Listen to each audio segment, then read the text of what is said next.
പെരുന്നാൾ ദിനത്തിൽ തൂവിടും പൂവായി ഞാൻ മാറും.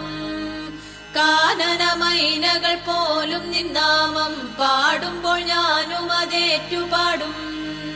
നദിയും മലയും കടലിൻ തിരയും അതുമേരിയിൽ കനിവാണോർക്കുക നാം.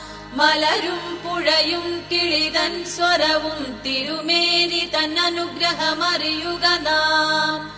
മാനും മീനും മഞ്ഞണിമലയും മാങ്കാവുകളും സ്തുതി പാടും. മാനവും മണ്ണും നിറയും കനിവാം തിരുമരിയയെ ദിനവും വാഴ്ത്തിടുവിൻ. പാറയിലും തേനരുവികളൊഴുക്കും പ്രാർത്ഥനയാവുക നാമെല്ലാം. അറിവും പദവിയും അന്തസ്സുമെല്ലാം നേടാൻ മരിയയെ വാഴ്ത്തി